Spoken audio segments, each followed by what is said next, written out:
नमस्कार, एक बार फिर से स्वागत है आपका एजुकेशन रिवॉल्यूशन यूट्यूब चैनल पर। मैं हूं राहुल जिल्टा। मॉडर्न हिस्ट्री की श्रृंखला को आगे बढ़ाते हुए आज हम बात करने वाले हैं अंग्रेजों और सिखों के मध्य हुए युद्धों के बारे में, जिन्हें आंग्ल सिख युद्ध के नाम से जाना जाता है। पिछली वीडियो में हमने बात की थी सिख धर्म के 10 गुरुओं के बारे में। आज हम जानेंगे कि किस तरह से अंग्रेजों ने पंजाब को अपने कब्जे में किया। आंग्ल सिख युद्ध को जानने से पहले आपको सिखों के इतिहास के बारे में जानना होगा, तो चलिए जानते हैं। सिख साम्राज्य का उदय यानी सिखों का इतिहास। तो जैसा कि हम जानते हैं, सिखों के 10वें और अंतिम गुरु थे गुरु गोविंद सिंह।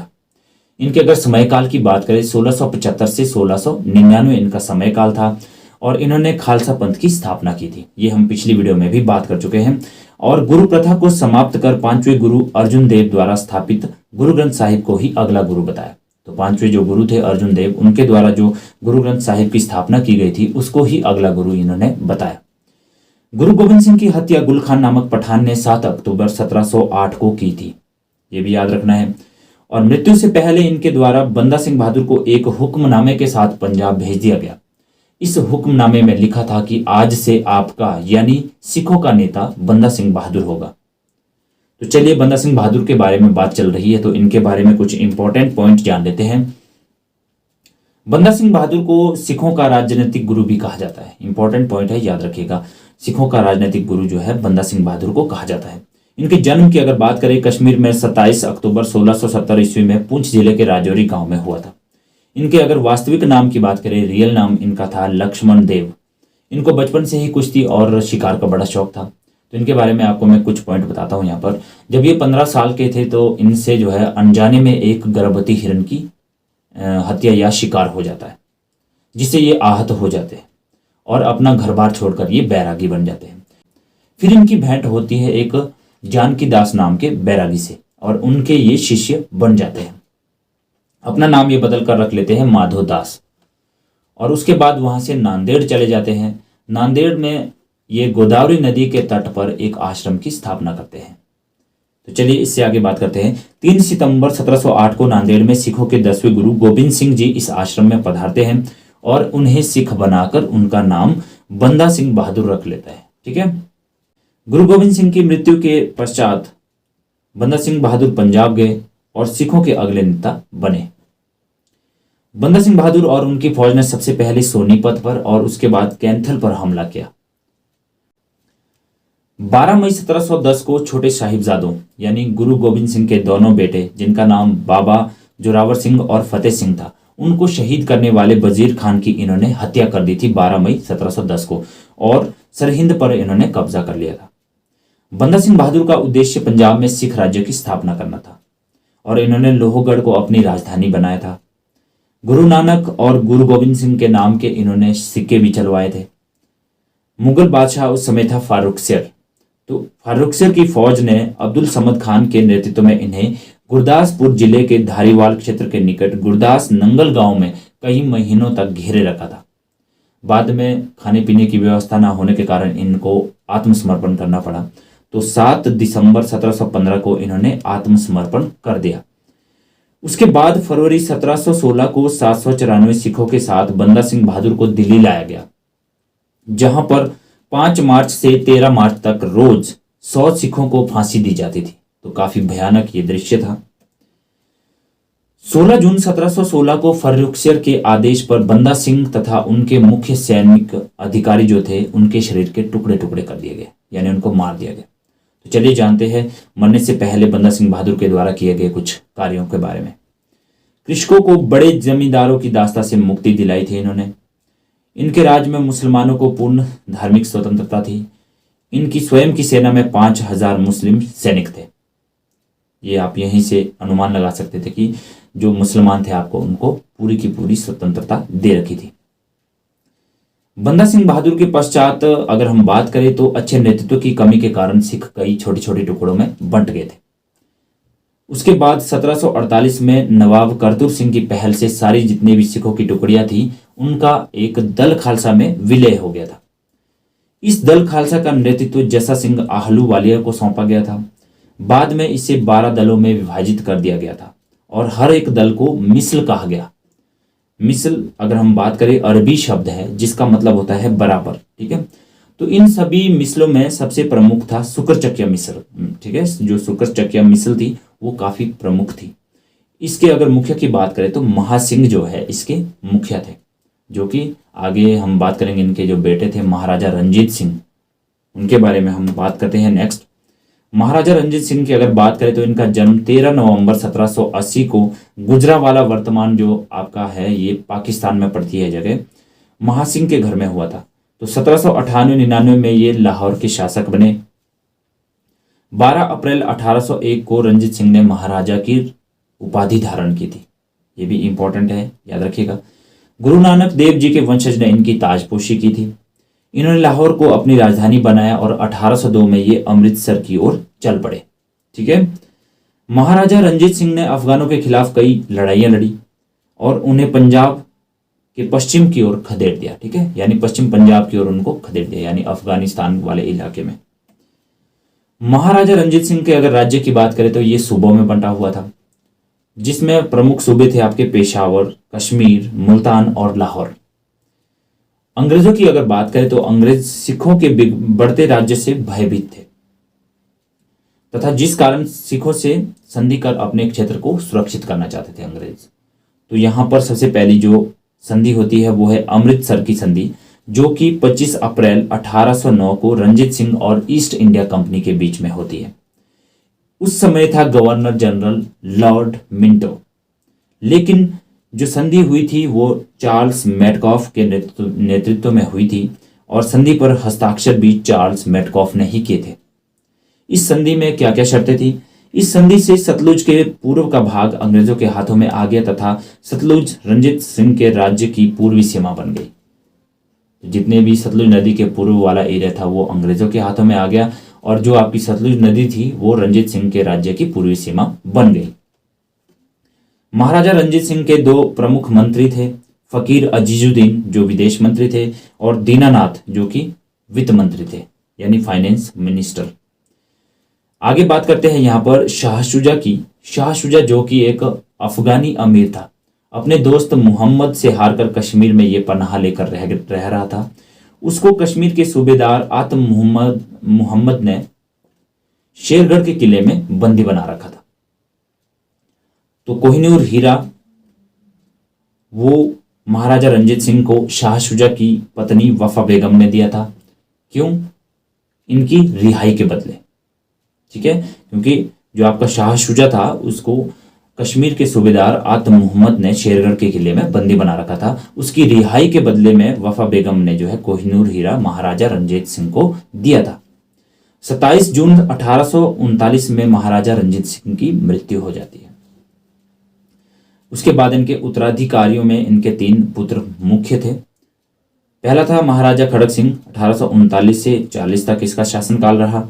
महाराजा शेर सिंह 1841 से 1843 तक इनका शासनकाल रहा। महाराजा दिलीप सिंह 1843 से 1849 तक इनका शासनकाल रहा। तो यहाँ पर इंपॉर्टेंट है महाराजा दिलीप सिंह के बारे में हम जानते हैं। महाराजा दिलीप सिंह का जन्म 1838 में हुआ था। 1843 में बहुत कम उम्र होने के कारण महाराजा दिलीप सिंह की माता जिंद कौर को उनका संरक्षक बनाया गया। कहीं पर आपको जिंद कौर लिखा मिलेगा, कहीं पर चांद कौर लिखा मिल सकता है। अंग्रेजी सरकार इस स्थिति का फायदा उठाना चाहती थी और इसके साथ ही महारानी जिंद कौर ने ताकतवर सिख सेना के बल पर अंग्रेजों को कमजोर आंकने की गलती कर बैठी और सिख साम्राज्य का विस्तार करने का हुक्म दे दिया। जिंद कौर के इस फैसले से अंग्रेजों को मौका मिल गया और 1845 में प्रथम आंग्ल सिख युद्ध प्रारंभ हो गया। तो पहला जो आंग्ल सिख युद्ध था वो 1845 में स्टार्ट हो गया था। दिलीप सिंह के समय पर ही दोनों आंग्ल सिख युद्ध हुए हैं। तो ये आप भी याद रखना है, ये काफी इंपॉर्टेंट पॉइंट है कि दोनों आंग्ल सिख युद्ध जो है वो महाराजा दिलीप सिंह के टाइम में हुए थे। आंग्ल सिख युद्ध के बारे में जानते हैं। जैसा कि मैं पहले भी बता चुका हूं आपको कि अंग्रेजों और सिखों के मध्य जो 2 युद्ध होते हैं उन्हें आंग्ल सिख के नाम से जाना जाता है। ये युद्ध 1845 से 1849 के बीच में होते हैं और इन युद्ध के परिणाम स्वरूप जो पंजाब में सिख साम्राज्य था उसका अंत हो जाता है और जितने भी सिख क्षेत्र थे वो अंग्रेजी हुकूमत के अंतर्गत आ जाते हैं। बात करते हैं प्रथम आंग्ल सिख युद्ध की पृष्ठभूमि की। अंग्रेज सदैव से पंजाब की उर्वर भूमि की ओर ललचाई दृष्टि से देखते थे और पंजाब पर आधिपत्य करना चाहते थे। तो जो अंग्रेज थे वो पंजाब की जो फर्टाइल लैंड थी उसकी ओर ललचाई नज़र से देखते थे। इस तथ्य को हम भारत में रह रहे अंग्रेज अधिकारियों के ब्रिटेन भेजे गए पत्रों से समझ सकते हैं। तो कुछ पत्र थे जो यहाँ से अंग्रेज जो अधिकारी थे उन्होंने ब्रिटेन भेजे। तो बात आती है यहाँ पर WF ऑसबर्न की, जिसने वर्ष 1838 में अपने पत्र में लिखा था, हमें रंजीत सिंह की मृत्यु के पश्चात पंजाब को तुरंत ही जीत लेना चाहिए और सिंध को अपनी सीमा बना लेनी चाहिए। कंपनी पहले ही बड़े बड़े ऊंटों को खा चुकी है, तो इस मच्छर की तो बात ही क्या है। यहाँ पर जो ये वर्ड यूज हुआ है, कंपनी पहले ही बड़े बड़े ऊंटों को खा चुकी है, यानी कंपनी पहले ही बंगाल जैसे प्रांत को जो है अपने कब्जे में कर चुकी है। बंगाल, बिहार, उड़ीसा उस समय, ठीक है, उनको अपने अधीन कर चुकी है, तो पंजाब तो उनके लिए क्या है। तो ये मतलब है। आगे हम बात करते हैं, लॉर्ड एलनबरो ने महारानी विक्टोरिया को एक पत्र लिखा था, वह समय दूर नहीं जब पंजाब हमारे अधीन होगा, ऐसा नहीं यह अगले वर्ष होगा, परंतु है अनिवार्य। तो इन तथ्यों के आधार पर हम कह सकते हैं कि जो ब्रिटिश सरकार थी वो पंजाब को अपने कब्जे में करना चाहती थी। तो वर्ष 1843 में मेजर ब्रैडफुट की लुधियाने में कंपनी के एजेंट के रूप में नियुक्ति होती है। उसने वहां जाते ही स्थिति को और अधिक बिगाड़ दिया। अब उसने क्या घोषणा की? उसने घोषणा की कि सतलुज के पार की सभी रियासतें कंपनी के न केवल संरक्षण में होगी, अपितु महाराजा दिलीप सिंह की मृत्यु पर ये सब जब्त हो जाएंगी। तो ये बात इसने कही। तो वर्ष 1844 में लॉर्ड एलनबरो के उत्तराधिकार के रूप में लॉर्ड हार्डिंग, जो एक प्रख्यात सैनिक था, ठीक है, वो गवर्नर जनरल बनकर भारत आता है। उसने तुरंत सेना को सुदृढ़ करने के लिए आवश्यक प्रयत्न किए। उसने अपनी सेना को मजबूत करने के लिए प्रयास किए। सिखों ने अंग्रेजों की इस तैयारी का केवल एक ही अर्थ निकाला कि वे आक्रमण और युद्ध करना चाहते हैं।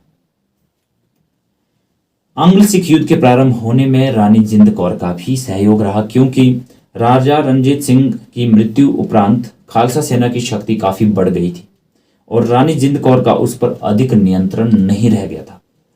अतः जिंद कौर का हित इसी में था कि यदि खालसा सेना हार गई तो संपूर्ण शक्ति जो है उनकी समाप्त हो जाएगी, और यदि जीत गई तो काफी सारे प्रदेश जो है उनके हाथ में आ जाएंगे। ठीक है, तो बात करते हैं प्रथम आंग्ल सिख युद्ध की, जो कि 1845 से 1846 के मध्य लड़ा गया।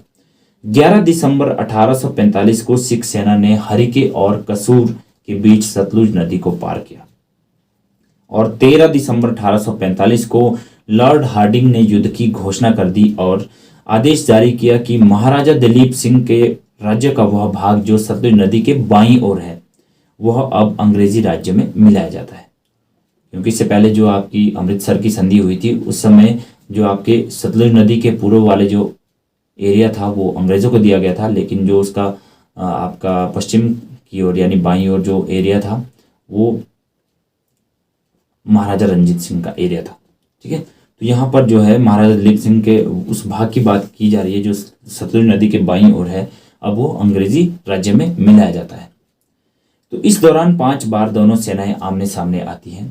तो कहाँ कहाँ पर देखिए, मुदकी का युद्ध होता है, मुदकी नामक जगह पर, फिरोज शाह में, ठीक है, बदोवाल में, अलीवाल का युद्ध होता है और सुबराव का युद्ध होता है। तो ये 5 बार जो है सेनाएं सामने आती है। निर्णायक जो युद्ध होता है प्रथम आंग्ल सिख युद्ध का, वो 10 फरवरी 1846 को सिख सेना के प्रधान सेनापति लाल सिंह और तेज सिंह के विश्वासघात के कारण इस युद्ध में सिखों की हार हो जाती है और इसके बाद जो है लाहौर की संधि हो जाती है। तो चलिए बात करते हैं लाहौर की संधि की। तो ये जो संधि थी महाराजा दिलीप सिंह और अंग्रेजों के बीच में हुई थी। लाहौर की संधि 9 मार्च 1846 को हुई थी। इसके तहत क्या हुआ कि सिखों को जो है सतलुज के पार के सारे जो प्रदेश थे वो छोड़ने पड़े। सतलुज और ब्यास के बीच में जो इनके दुर्ग थे उस पर भी अंग्रेजों का अधिकार हो गया। सिख राज्य द्वारा अंग्रेजों को 1.5 करोड़ का युद्ध हर्जाना भी देना पड़ा, क्योंकि अंग्रेजों की एक नीति थी, जब भी वो युद्ध करते थे तो युद्ध हर्जाना जरूर लेते थे। तो सिखों की सेना को सीमित कर दिया गया था। पैदल सैनिक जो है 20,000 रखे गए और घुड़सवार जो है 12,000 तक सीमित कर दिए गए कि आप जो है 20,000 से ज़्यादा पैदल सैनिक नहीं रख सकते और ना ही आप 12,000 से ज़्यादा घुड़सवार रख सकते हैं। तो ये इसके बीच में ये बातें हुई थी लाहौर की संधि में। सिख राज्य किसी भी अन्य यूरोपीय कंपनी के व्यक्ति को अपनी सेवा में नहीं रखेंगे, ये भी बात हुई थी। और जो अवयस्क दिलीप सिंह थे उनको महाराजा स्वीकार किया गया और उनके जो माता थी रानी जिंद कौर उनको उनका संरक्षक बनाया गया। एक अंग्रेजी रेजिडेंट को जो है वहां पर नियुक्त किया गया लाहौर में, जिसका पूरा खर्चा जो है वो सिख राज्य को देना होगा। रेजिडेंट के रूप में सबसे पहले सर हेनरी लॉरेंस को नियुक्त किया गया था।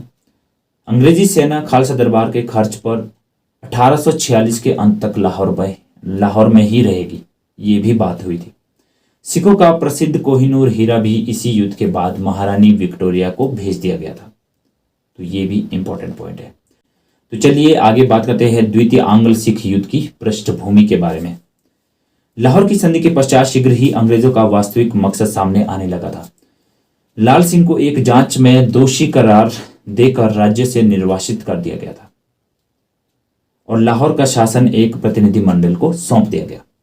लाहौर की संधि के अनुसार क्या हुआ था कि जो आपकी अंग्रेजी सेना थी उसको लाहौर में 1846 तक रहना था और उसके बाद चले जाना था, परंतु लॉर्ड हार्डिंग कुछ समय और सेना को वहां पर रखना चाहता था। तो इसके बाद जो है एक और संधि होती है जिसको भैरववाल की संधि के नाम से जाना जाता है। तो चलिए इसके पॉइंट्स भी जान लेते हैं। ये जो संधि हुई थी 22 दिसंबर 1846 को हुई थी। इसके अनुसार क्या होता है कि जो आपका अल्पवयस्क महाराजा दिलीप सिंह के संरक्षण हेतु सेना का लाहौर में ही रहना स्वीकृत होगा, कि अब जो आपकी अंग्रेजी सेना है वो लाहौर में ही रहेगी। इसके लिए प्रतिवर्ष 22 लाख का खर्च खालसा दरबार को वहन करना था। तो इसके लिए जो है 22 लाख सालाना जो है खालसा दरबार अंग्रेजों को देती रहेगी। तो यहाँ पर देखिए अंग्रेजों की जो नीतियाँ थी कि इन्होंने क्या किया, 1847 में ऐसी घोषणा कर दी कि दिलीप सिंह की शिक्षा के लिए महारानी जिंद कौर को जो है उनसे अलग कर दिया गया और उन्हें 48,000 रुपये वार्षिक पेंशन देकर जो है उनको शेखपुरा निर्वासित कर दिया गया। अब 8 सिख सरदारों की परिषद का गठन हुआ जो महाराजा दिलीप सिंह के साथ शासन की देखभाल करेंगे, परंतु उस परिषद की अध्यक्षता अंग्रेजी रेजिडेंट द्वारा की जाएगी। ये भी इस संधि में बात हुई। इसके बाद वर्ष 1848 में साम्राज्यवादी लॉर्ड डलहौजी ने गवर्नर जनरल का पद संभाला। तो लॉर्ड डलहौजी के बारे में तो आपको पता ही है, इसकी हड़प की नीति। तो उसका विश्वास था कि हमें नए प्रदेश प्राप्त करने का कोई अवसर नहीं खोना चाहिए। डलहौजी को यह अवसर पंजाब के मुल्तान प्रांत के गवर्नर मूलराज के विद्रोह से प्राप्त हुआ।